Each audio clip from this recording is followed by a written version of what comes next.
Hello friends, રીટાસ ક્રિએશનમાં તમારું સ્વાગત છે। વરસાદ આવે અને ભજીયા યાદ ના આવે એવું તો બને જ નહીં, અને એમાંય જો આખા મરચાંના ભજીયા મળી જાય તો પછી શું કહેવાનું। તો ફ્રેન્ડ્સ, આજની આપણી રેસીપી છે આખા મરચાંના ભજીયા। જો ફ્રેન્ડ્સ, તમે નવી નવી રસોઈ શીખી રહ્યા છો તો મારી ચેનલ ઉપર મેં એકદમ પરફેક્ટ માપ સાથે અને બધી ટિપ્સ સાથે બધી રેસીપીઓ મૂકેલી છે। જો તમને આ રેસીપીઓ ગમે તો તમે મારી ચેનલને સબસ્ક્રાઈબ કરો, જેથી કરી અને તમને મારી રેસીપીના બધા જ વિડીયો જોવા મળે। તો ફ્રેન્ડ, ચલો આજની આપણી ડીશ બનાવવાનું સ્ટાર્ટ કરીએ એકદમ પરફેક્ટ માપ સાથે અને બધી ટિપ્સ સાથે બનાવીશું ફ્રેન્ડ્સ, જેથી કરી અને તમને આ રેસીપી બનાવવામાં કોઈ તકલીફ ના પડે। હવે મેં અહીંયા 7 થી 8 નંગ જેટલા કુલર મોળા મરચાં જે આવે છે એ લઈ લીધા છે। જો તમને તીખા ભજીયા ભાવતા હોય તો તમે તીખા મરચાં પણ યુઝ કરી શકો છો। અમારા ઘરમાં તીખાશ ઓછી ખવાય છે તો મેં અહીંયા મોળા મરચાંનો યુઝ કર્યો છે ફ્રેન્ડ્સ। હવે બધા મરચાંમાંથી આવી રીતે કટ લગાવી અને મરચાંના બિયા અને નસો આવી રીતે આપણે અલગ કરી દઈશું। જો ફ્રેન્ડ્સ, મરચાં તીખા હોય તો તેને થોડીવાર ગરમ પાણીમાં અથવા લીંબુવાળા પાણીમાં પલાળી અને રાખી દો અને પછી મરચાંનો યુઝ કરો ફ્રેન્ડ્સ। હવે મેં અહીંયા એક પેનમાં 2 ચમચી તેલ લઈ લીધું છે અને 1 વાટકી જેટલો આપણે ચણાનો લોટ લઈ અને મીડિયમ ગેસની ફ્લેમ ઉપર આને એકદમ હળવા હાથે શેકીશું ફ્રેન્ડ્સ। લોટ દાજી ન જાય તેનું ખાસ ધ્યાન રાખવાનું છે। લોટમાં હળવી હળવી સુગંધ આવવા માંડે અને થોડોક કલર ચેન્જ થાય પછી આપણે ગેસની ફ્લેમ બંધ કરી દઈશું ફ્રેન્ડ્સ, અને આ લોટને એકદમ ઠંડો કરી અને બીજા વાસણમાં આપણે આને ટ્રાન્સફર કરી લઈશું। વિડીયોમાં તમે જોઈ શકો છો આપણો લોટ એકદમ શેકાઈ ગયો છે અને ઠંડો પણ થઈ ગયો છે, અને હવે હું બીજા વાસણમાં ટ્રાન્સફર કરી રહી છું ફ્રેન્ડ્સ, વિડીયોમાં તમે જોઈ શકો છો। હવે મેં અહીંયા 2 ચમચી તલ અને 2 ચમચી સિંગનો પાવડર બનાવી અને લઈ લીધો છે। આ પાવડરને મેં એકદમ અધકચરો રાખ્યો છે ફ્રેન્ડ્સ। હવે હું અહીંયા 1 ચમચી જેટલી ખાંડ લઈ રહી છું ફ્રેન્ડ્સ। ખાંડનો પણ આપણે અધકચરો પાવડર બનાવી લઈશું ફ્રેન્ડ્સ। 2 ચમચી જેટલો લીંબુનો રસ એડ કરી દઈશું ફ્રેન્ડ્સ। લસણ અને આદુની પેસ્ટ એડ કરી દઈશું ફ્રેન્ડ્સ। જો તમને તીખાશ ભાવતી હોય તો તમે આ સ્ટેજ ઉપર મરચાં પણ એડ કરી શકો છો।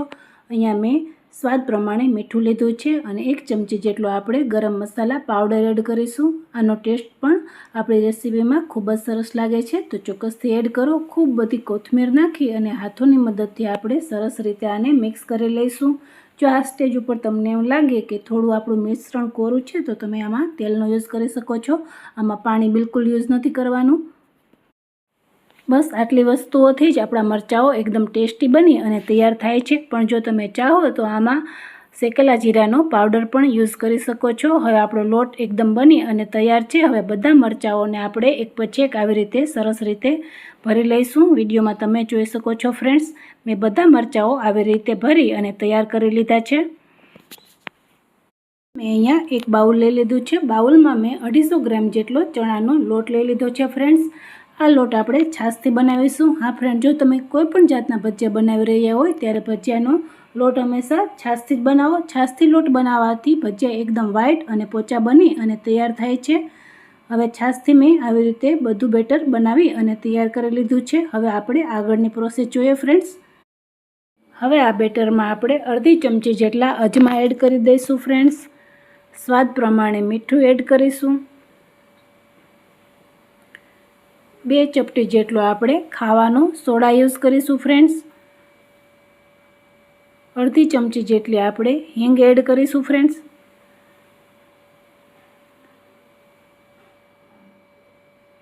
અને 2 ચમચી જેટલો આપણે લીંબુનો રસ એડ કરી દઈશું ફ્રેન્ડ્સ। વિડીયોમાં તમે જોઈ શકો છો। આપણે અહીંયા એક વસ્તુનું ખાસ ધ્યાન રાખીશું કે જ્યારે તમે ભજીયા બનાવવાનું સ્ટાર્ટ કરો ત્યારે જ ખાવાનો સોડા અને લીંબુ એડ કરો। જો અગાઉથી તમે બેટરમાં ખાવાનો સોડા અને લીંબુ એડ કરી દેશો તો તમારા ભજીયા લાલ અને કડક થઈ જશે, જે ખાવામાં બિલકુલ સારા નહીં લાગે। તો આ વસ્તુનું ચોક્કસથી ધ્યાન રાખો। કડાઈમાં તેલ લઈ લીધું છે। તેલ આપણે મીડિયમ ગેસની ફ્લેમ ઉપર ગરમ કરીશું। તેલ આપણું મીડિયમ ગરમ છે ફ્રેન્ડ્સ। આ સ્ટેજ ઉપર આપણે બધા મરચાઓને લોટમાં સારી એવી રીતે ડીપ કરી અને એક પછી એક બધા મરચાઓને તળી લઈશું।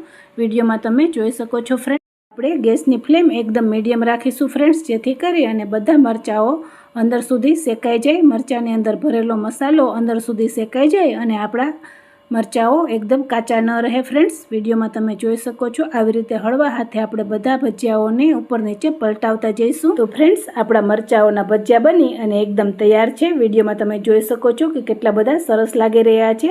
જોતાં જ ખાવાનું મન થઈ જાય એટલા બધા ટેસ્ટી ભજીયાઓ ગમે એટલા સરસ બનાવો, પણ જો તમને ચટણી બનાવતા ન આવડતી હોય તો ભજીયાનો બધો ટેસ્ટ ખરાબ થઈ જાય છે ફ્રેન્ડ્સ.